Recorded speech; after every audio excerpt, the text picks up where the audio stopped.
भगवान को छल प्रिय नहीं है, भगवान को कपट प्रिय नहीं है, भगवान को बेईमानी प्रिय नहीं है। भगवान को अगर प्रिय है तो निर्मल मन सो मोहि पावा, मोहि छल छिद्र कपट ना। शिव को प्रिय है आपका भोलापन। और कभी कभी भोलेपन में भी बहुत कुछ हो जाता है। जैसे एक पिताजी शांत हो गए और पिताजी शांत हुए और पिताजी शांत हुए तो माँ ने कहा बेटा देखो घर में तुम दो बेटे हो, एक बड़ा एक छोटा। पिताजी शांत हो गए हैं, उनकी अस्थियां रखी हुई हैं। पिताजी का मन था कि मेरी अस्थियों को गंगा जी में ठंडा कर देना। तो माँ बोली बड़े बेटे से बेटा एक काम कर, तू चले जा और ये अस्थियां ठंडी करिया, क्योंकि घर का तू बड़ा, तू घर का बड़ा बेटा है, तू अस्थियां ले जा ठंडा कर दे। बड़े बेटे ने कहा ठीक है मम्मी, ठीक है माँ। और बड़ा बेटा जैसे ही अपने कमरे में गया और पत्नी ने इतने में, अब वो तो जगदम्बा होगी कहीं की, जो उसने आंख दिखाई, तुम ही हो फिरी, चले जाओ। खो अपनी अम्मा का कहना मानो, तुम तो जाओ। और अम्मा बोल रही है गाड़ी लेकर नहीं जाना, पैदल जाना, क्योंकि पिताजी की अस्थियां, पिताजी का मन था कि मेरी अस्थियां पैदल लेके जाना। जाओ जाओ जाओ चले जाओ। अभी इतने में तो जैसे ही जगदम्बा गरजी, ऐसी गरजी, तो भाई ने अपना विचार चेंज कर दिया, छोटे वाले को बुलाया।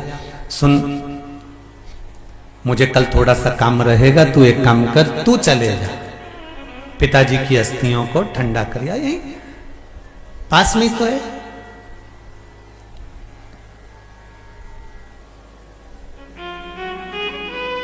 16 किलोमीटर दूर गंगा जी बह रही है, वहीं चल। छोटे ने कहा ठीक है भैया मैं चले जाता हूं। अब जैसे ही छोटे ने हाँ भरी, एक ही जगदम्बा को मालूम पड़ गया ये जगदम्बा थी तो ये चंद्र घंटा थी। ये जैसे ही गया अपने घर में कमरे में और इसने कहा सुनो मैं कल पिताजी की अस्थियों को विसर्जन करने जा रहा हूं पैदल। इतने में हाँ हाँ जाओ, तुम्हारी जिंदगी में तो केवल गुलामी ही लिखी है,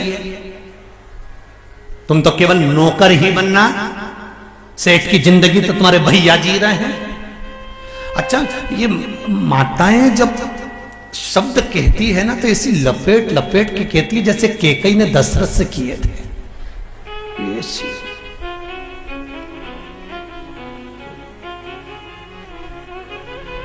फिर भी उसने कहा फालतू की बात मत कर, पिताजी की अस्थियां हैं मुझे जाना पड़ेगा। माँ ने सवेरे अस्थियां दे दी, छोटा बेटा जाने लगा। माँ मैं जा रहा हूं, हाँ बेटा अच्छे से विसर्जन करके आना पिताजी की अस्थियों को। ले गया, 12 किलोमीटर दूर तक पैदल गया। वहीं से एक नल्ला निकल के जा रहा था, नाला। किसी गांव वाले से पूछ लिया ये नाला कहाँ जा रहा है, तो किसी ने बताया ये आगे जाके 4 किलोमीटर दूर पे गंगा जी में मिल जाता है। इसने सोचा काय को इतनी आगे जाऊं, उन्हें नल्ला में विसर्जन कर। उन्हें पिताजी की अस्थियों को नाले में डाल दिया। नाले में डाल के आ गया। माँ ने पूछा बेटा विसर्जन करी आया? हाँ माँ विसर्जन करी आया, पिताजी के गंगा जी छोड़िया। अब माँ रात को सोई, सपने में कहीं के पिताजी आ गए और पिताजी आके तुरंत माँ से कुछ बोले होंगे। दूसरे दिन माँ पलंग पे बैठी, दोनों छोरा उनके बुलाया, क्यों रे बेटा सही बता तू विसर्जन करके आया पिताजी की अस्थियों को गंगा जी? बिल्कुल गंगा जी में छोड़ के आया। क्यों क्या हुआ? रात को तेरे पिताजी सपने में आए थे और आके कह रहे थे छोरा ने मुझे नल्ला में डाल दिया, 4 किलोमीटर और आगे नहीं आया। इतने में तो छोरा चिल्ला के बोला ये बाप की पुरानी आदत नहीं जाएगी, 12 किलोमीटर इधर आके सपना दे सकते, 4 किलोमीटर आगे नहीं जा सकते।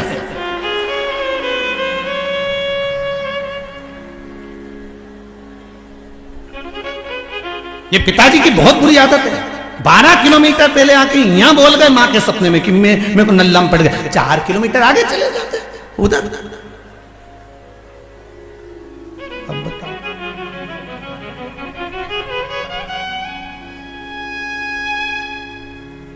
मां आंखों से जल बहाती रह गई।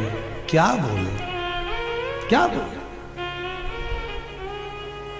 शिव को छल प्रिय नहीं है, शिव को दिखावा प्रिय नहीं है। मेरा शंकर बड़ा अड़बंगी है, बड़ा उसको यह सब चीज नहीं भाती, उसको ये सब चीजों से कोई मतलब नहीं।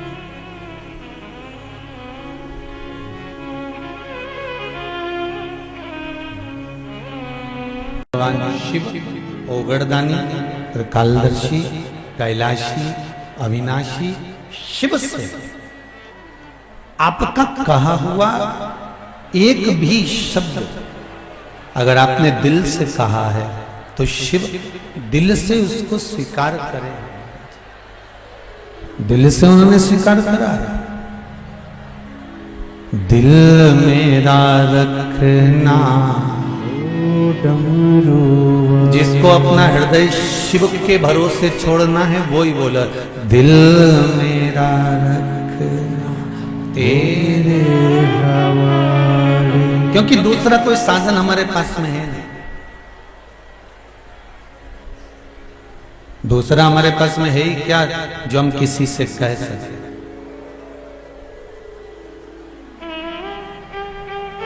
एक बात बड़ी सुंदर है, कहना उसी से चाहिए जो दिल से सुन ले। कहना उसी से चाहिए जो दिल से सुन ले। मेरे देवाधिदेव महादेव से कहोगे तो बाबा उसको दिल से श्रवण करता है, हृदय चित्त से सुनता है। शंभो शरणे पड़ी मांगो घड़ी रे घड़ी, दुख काटो दया करी निदर्शन आपो। भगवान शिव से दिल से कहो। शिव जी का एक नाम है कृष्ण दर्शन। महाराज मनु के पुत्र नाभाग, जिन नाभाग ने भगवान की भक्ति को धारण करा,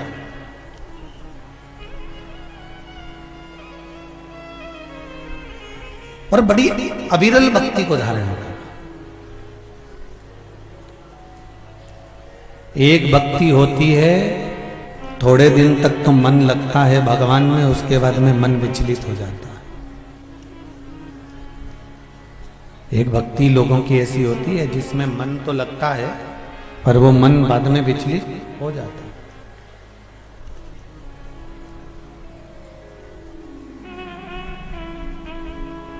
सीहोर में कुबेरेश्वर धाम से ऑनलाइन कथाओं में आपको कहा था कि हमको बरसाती मेंढक नहीं बनना। बरसाती मेंढक कैसा होता है? सावन का महीना आया तो शंकर जी की भक्ति में रम गए, शिवरात्रि आ गई तो भगवान शंकर की भक्ति में रम गए। हमें बरसाती मेंढक नहीं बनना।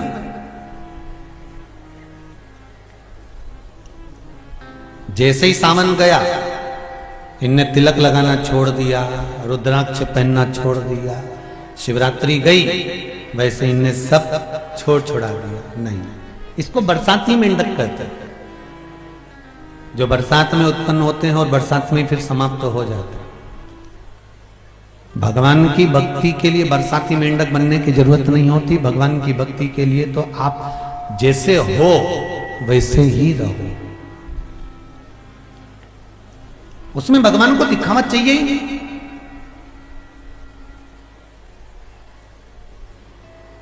मेरे बाबा देवाधिदेव महादेव को तुम्हारे दिखावे से कोई मतलब नहीं। उसको तो केवल एक ही काम चाहिए, सत्यम शिवम सुंदरम। आप सत्य बोलो, और सत्य से बड़ा दुनिया में कोई सुख नहीं है। सत्य बोलते रहोगे तो जीवन का आनंद पाते रहोगे। सत्य बोलो और सत्यमय जीवन को जियो। शिव जी का एक नाम है कृष्ण दर्शन नाभाग। अपने भाइयों का साथ छोड़कर, पिताजी को बोलकर, अपने परिवार वालों को बोलकर नाभाग तप करने के लिए गंगा जी के घाट पर चले गए। और गंगा जी के घाट पर जाकर नाभाग ने जो तप किया, जो साधना करी, जो आराधना करी, तप करने के बाद में लौट कर वापिस आए। और लौट कर आने के बाद में नाभाग ने अपने भाइयों से कहा, भाइयों तुमने पूरी राज्य का, जायदाद का, प्रॉपर्टी का हिस्सा कर लिया, सब आपने आपस में बांट लिया, सारी जमीन जायदाद तुम लोगों ने आपस में बांट ली है।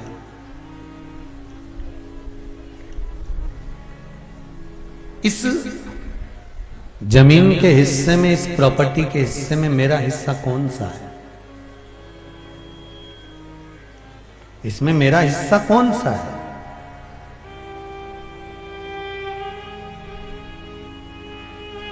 मुझे मेरा हिस्सा दे दो। चारों के चारों भाइयों ने कहा, तुम्हारे हिस्से में प्रॉपर्टी नहीं है, तुम्हारे हिस्से में तुम्हारे पिताजी हैं।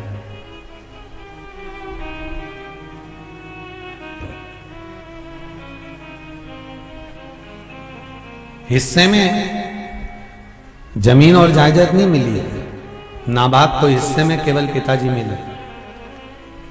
और पिताजी भी ऐसे जिनका शरीर शिथिल हो चुका था, शरीर में कुछ बल बचा नहीं था, शरीर पूरा बेकार हो चला था। और नाभाग पिताजी के पास गए, पिताजी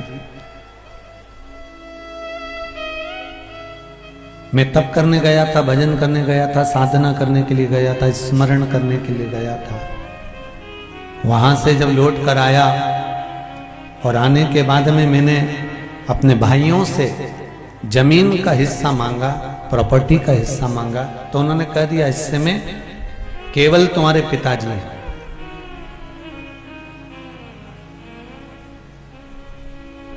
पिताजी बोले, बेटा ये तो गलत है, मैं तेरे हिस्से में मिल भी जाऊंगा परंतु खाने के लिए कुछ नहीं रहेगा, पाने के लिए कुछ नहीं रहेगा, तो मैं हिस्से में जाकर करूंगा क्या? तू एक काम कर, अपने भाइयों से युद्ध कर। पिता कह रहा है अगर तेरा हिस्सा इन लोगों ने ले लिया है तो तू युद्ध कर, और युद्ध करके उनसे अपनी प्रॉपर्टी, अपना हिस्सा, अपनी जमीन, अपनी जायदाद लेकर आ। बेटे ने हाथ जोड़कर नाभाग ने अपने पिताजी से कहा, पिताजी अगर बाप जिंदा है और माता पिता के जिंदा रहते हुए अगर बेटा जमीन के लिए झगड़ा करे तो वो माता पिता के दिल पर क्या बीतती होगी कि मेरे 2 बेटे, मेरे 4 बेटे, मेरे 3 बेटे, मेरे पुत्र, मेरे बेटे आपस में झगड़ा कर रहे हैं मात्र प्रॉपर्टी के थोड़े से टुकड़े के लिए।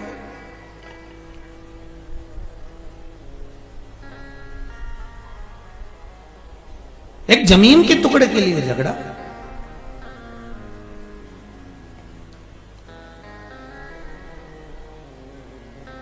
पिताजी मैं युद्ध नहीं करूंगा। क्या तू युद्ध से तुझे डर लगता है? क्या तुझे युद्ध से डर लग रहा है? तो युद्ध क्यों नहीं करना चाहता? युद्ध से डर नहीं लग रहा पिताजी, फिर डर तो केवल एक ही चीज का लग रहा है, हम भाइयों में अगर मरेगा कोई तो भाइयों को दुख हो कि नहीं हो, पर माता पिता के जीवन में तो दुख होगा ना कि मेरी संतान चली गई मेरे सामने।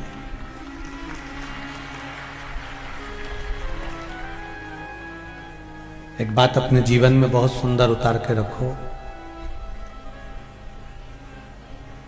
धन, दौलत, संपदा, सत्ता, वैभव, ये सब यहीं पर रखा रह जाना है।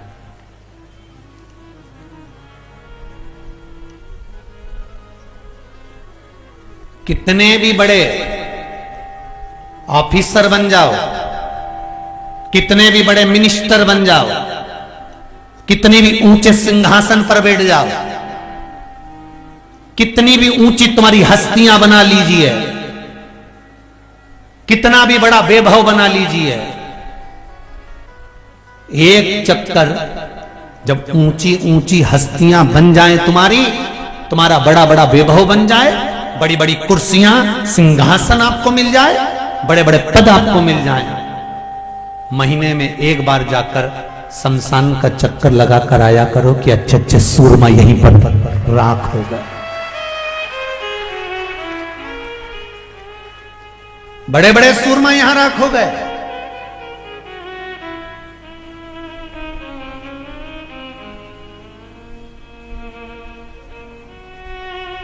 माइकल जैक्सन को 18 डॉक्टर की टीम चेक करती थी, 2500 बार तो उसने प्लास्टिक सर्जरी करवा ली थी। डॉक्टर बोलते थे उतना ही खाता था, डॉक्टर बोलते थे वही दवाई लेता था।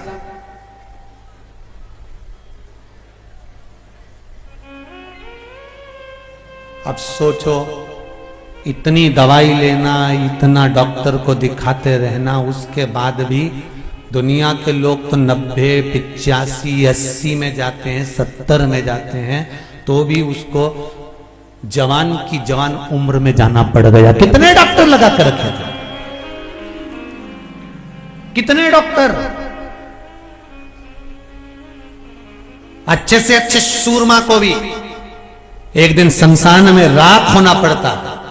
इसलिए निवेदन है, अपनी सत्ता का कभी अभिमान मत करना, अपनी कुर्सी का कभी अभिमान मत करना, अपने सिंहासन का कभी अभिमान मत करना, आपके साथ कितने खड़े हैं उसका अभिमान मत करना, क्योंकि शमशान में आग लगाने के बाद सब चले जाते हैं, मेरा महादेव अकेला रह जाता है।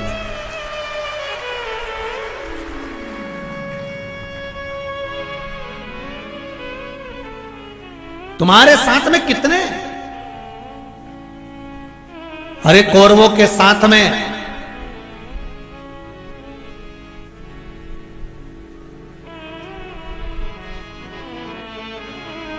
संख्या थी, कौरवों के साथ में संख्या थी, हम 100 भाई और 100 भाई के ससुराल वाले, इतने हमारे रिश्तेदार, इतने हमारे नातेदार।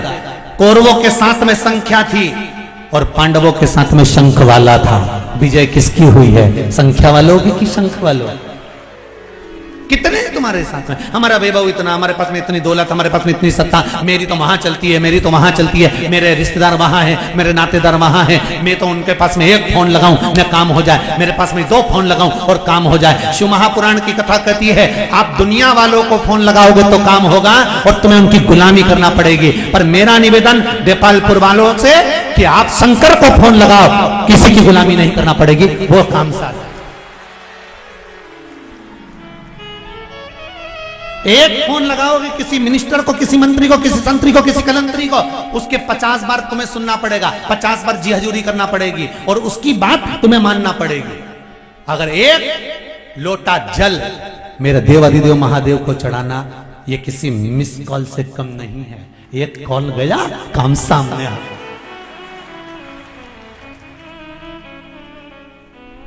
करो तो तुम, पर आप शिव के पास कब जाते हो, आप मेरे शंकर के पास कब आते हो, आप मंदिर कब जाते हो? जब सारी दुनिया से तुम हाथ पैर जोड़ के थक जाते हो, कोई काम नहीं करता, तब भगवान अब तू ही बच्चा है, भगवान की ओर धक्का खाया, जा कमला और जा, जा, जा। भगवान कहता है क्यों दूसरे के हाथ पैर जोड़ता फिरे रे ओ भेरू, क्यों हाथ पैर जोड़े? एक बार मेरे पास दिल से आकर तो कहता, एक बार दिल से तो कहता कि दिल मेरा रखना तेरे, ओ डमरू वाले, ओ काशी वाले, दिल मेरा रखना तेरे हवाले। उससे कहो दिल से। देखो एक पत्र अभी अल पढ़ा, उसमें बड़े सुंदर बात।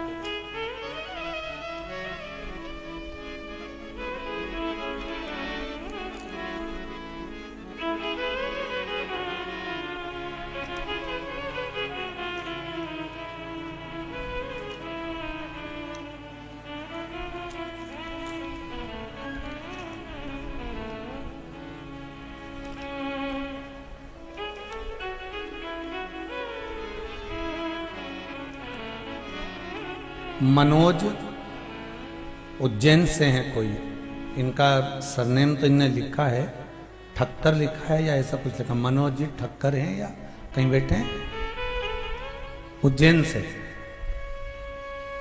मनोज लिखा है, ठक्कर लिखा है कि क्या लिखा है, सरनेम वो पढ़ने में नहीं आ रहा। कोई बैठे हो तो हाथ उठाइएगा, मनोज जी कहीं बैठे हो तो हाथ उठाइएगा। पत्र में लिखा है, मैं शिव महिमा का क्या व्याख्यान करूं गुरुदेव। 28/9/2021 को पहली बार कुबेरेश्वर धाम आया और मैं बाबा को कहकर गया, मेरी एक 7 साल की बच्ची है जो बचपन से ही कम बोलती थी। ये पत्र में लिख रहा है।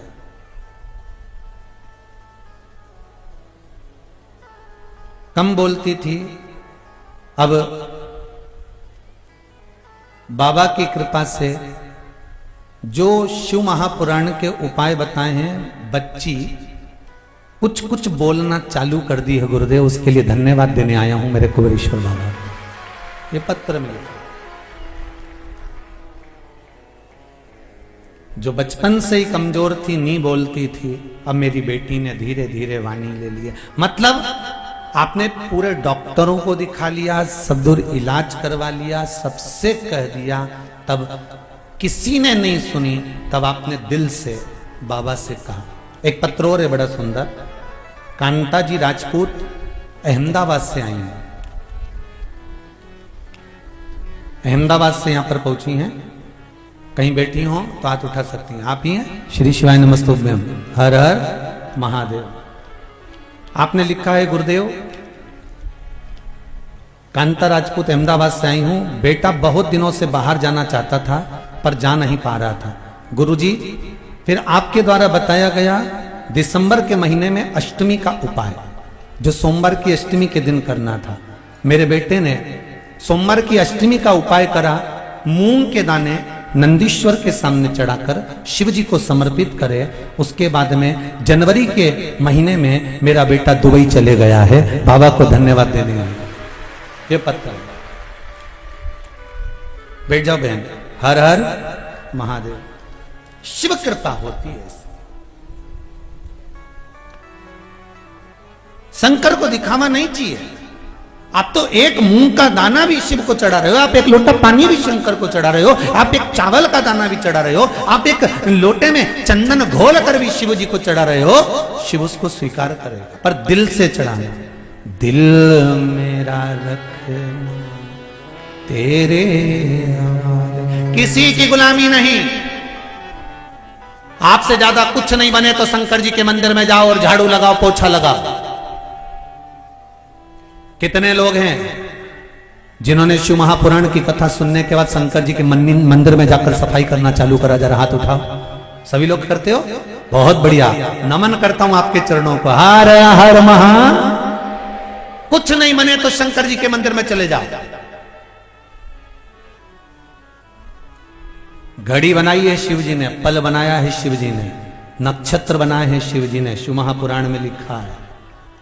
विश्वास नहीं हो तो गीता प्रेस गोरखपुर की शिव पुराण लाओ, उसको अच्छे से पढ़ो। उसमें लिखा है घड़ी, पल, नक्षत्र, समय, वार, तिथि, महीना सब शिव जी ने बनाया।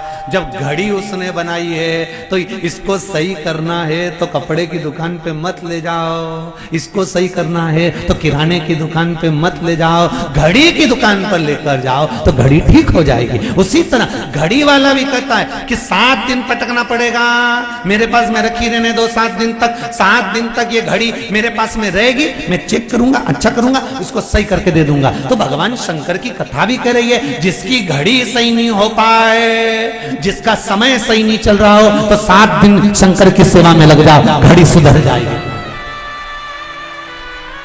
आपकी घड़ी सुधर गई। काल और महाकाल दोनों साथ चलते हैं। शंकर जी काय पे बैठते हैं? बोलो जम के बोलो जरा। नंदी पे। नंदी कौन है? वृषभ। नंदी, वृषभ, बेल। बेल को क्या कहते हैं? धर्म। धर्म का ही एक स्वरूप है यम। शंकर भगवान को बेल किसने दिया था? स्वयं यमराज। यमराज कहते हैं कि मुझे आपके साथ रहना है, मुझे आप रखो। शंकर जी ने कहा मैं आपको नहीं रख सकता, परंतु यमराज अड़ गए, धर्मराज अड़ गए कि मुझे शंकर के साथ रहना है। तो धर्मराज नंदी बन के शंकर के साथ रहते हैं। तो काल भी साथ में और काल भी साथ में है। तो फिर दुनिया के लोग कितना ही कुछ बिगाड़ लें, जब महाकाल और काल तुम्हारा होगा तो किसके बस की है जी कि तुम्हारा बाल बांका कर दे, महाकाल और काल तुम्हारे साथ हो। और डरना मानना नहीं है। वो मालवा के संत श्री नागर जी महाराज कहते हैं ना, मेरो क्या तो करे गो। जरा गाओ ना, थोड़ा सा लाइन गाओ जरा। मेरो क्या तो करे गो यमराज, जब गुरु मेरो समरथ है, गुरु अमरथ है। मेरो क्या तो करे गो यमराज, गुरु मेरो समरथ है। आए यम, जब दुख की घड़ी आए, डरना नहीं है, उस दुख से निपटना है। परीक्षा, एग्जाम तो देना पड़ती है। जिस बच्चे को आगे बढ़ना है उसको परीक्षा देना पड़ेगी। और जन्म लेने के बाद जब तुम स्कूल जाना चालू कर दोगे तब से परीक्षा देना पड़ेगी। चाहे नर्सरी में पढ़ लो, पहली में पढ़ लो, दूसरी में पढ़ लो, तीसरी में पढ़ लो, फाइनल में पहुंच जाओ। तुम्हें जहां जहां तक अगर उन्नति की सीढ़ी पर चढ़ना है तो परीक्षा देना पड़ेगी। कभी त्रिमासिक, कभी 6 मासिक, कभी 12 मासिक। अभी परीक्षा पूरी हुई होंगी, किसी की 12 मासिक परीक्षा चल रही होगी, किसी की बोर्ड की चल रही होगी। परीक्षा तो देना पड़ेगी। उसी तरह मनुष्य का यदि शरीर मिला है तो जीवन में थोड़ा ना थोड़ा कष्ट तो सहन करना पड़ेगा। पर रोना मत, घबराना नहीं। परीक्षा में पास होना है और इतना याद रखना, उत्तीर्ण तो होके मानो।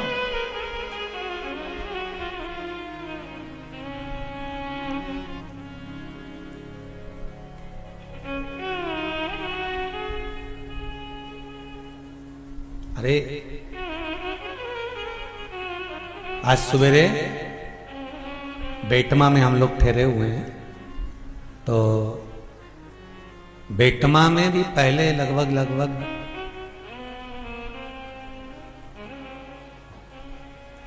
2004 में या 2003 में 2005 में बेटमा में एक बार कथा करी है माहेश्वरी महिला मंडल द्वारा। तो एक बहन ने आज सवेरे बहुत अच्छा प्रश्न किया कि गुरुदेव, प्रश्न हमारा ये है, आप कहते हो भगवान हमेशा आपके साथ में है, फिर दुख क्यों आता है? हमने कहा जी, जो टीचर पढ़ाता है उसी की ड्यूटी परीक्षा हॉल में लगती है। कई बार बोले लगती कि नहीं लगती? जो टीचर पढ़ाता है उसकी ड्यूटी परीक्षा हॉल में लगती है। और बेटे के सिर पे पसीना आता है लिखते लिखते। टीचर परिचित है, बच्चा खुश होता है कि टीचर है, पर टीचर उसको नकल कराता है क्या? जम के बोलो, नहीं। टीचर क्या कहता है? उस समय पर बोलता कुछ नहीं है, पेपर सामने है, कॉपी सामने है, लिखे जाओ।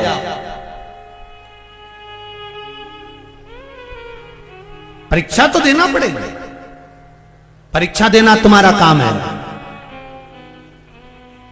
टीचर भी है। जैसे वो बहन ने प्रश्न किया कि तुम कहते हो शिव साथ में, तो टीचर है साथ में, परीक्षा हाल में टीचर भी है। परीक्षा तुम दे रहे हो, कष्ट तुम्हें झेलना पड़ेगा, पर चिंता मत करना। टीचर इशारे में कह देता है पेपर तू दे, रिजल्ट तो मुझे ही बनाना है, बता दूंगा। परीक्षा तू दे, कर्म तू कर, संघर्ष तू कर, रिजल्ट मैं बनाऊंगा। और मैं जब रिजल्ट बनाता हूं तो अच्छे अच्छे को हिला देता हूं साहब, नीचे की सत्ता को उल्टा पलट देता हूं और ऊपर की सत्ता को नीचे पलट देता हूं। रिजल्ट जब मैं बनाता हूं तो अच्छे अच्छे की सत्ता पलट देता हूं, और कितनों की पलटी है तो कल ही मालूम पड़ गया।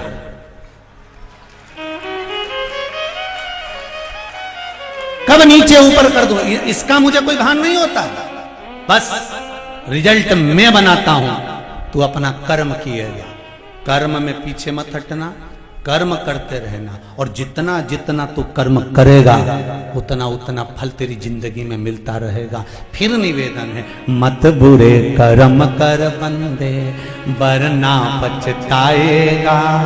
भगवान की आंखों से तू बच नहीं पाएगा, तू बच नहीं पाएगा। अरे ओ अज्ञानी मत करना, क्यों करे बेकार।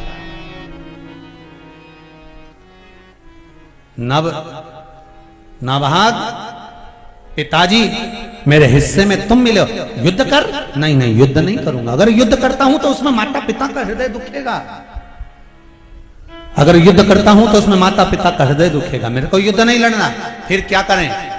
नाभाग कहता है आप मेरे हिस्से में आए हो, आप मेरे साथ चलो। पिता चले, एक कक्ष में रहने लगे।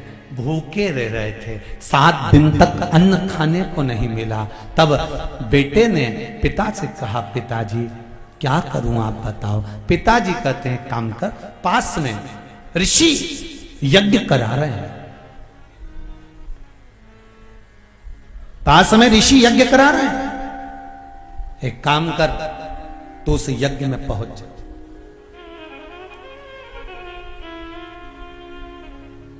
क्या करूं उस यज्ञ में जाकर? लो, गांव में, नगर में, शहर में, थोड़ी दूरी पर भी अगर कोई अच्छा काम हो रहा हो, सत्कर्म हो रहा हो, कोई अच्छा कार्य हो रहा हो, यज्ञ, कथा, अनुष्ठान, मंदिर निर्माण, पूजन, पाठ, कुछ भी अच्छा काम हो रहा हो, अगर कुछ नहीं बने तो वहां जाकर सेवा देना चालू कर देना चाहिए। भाग्य चमकना प्रारंभ। ये बात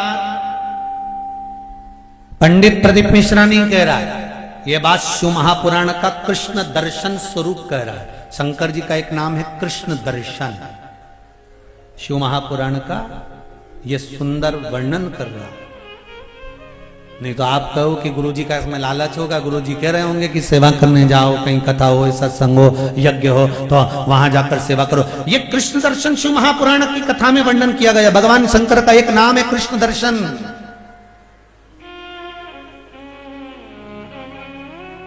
कि सेवा करने पहुंच जाओ।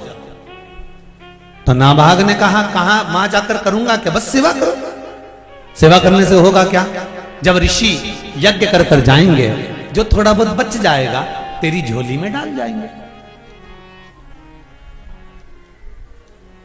तू तो सेवा कर। कर सेवा तू लगन लगा कर, मन में सच्चा भाव जगा कर। ही की आंखें खोलो रे, अब वल्लभ के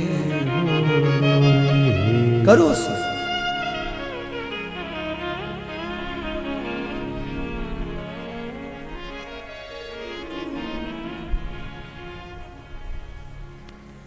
बस दिल से सेवा में लग जाओ।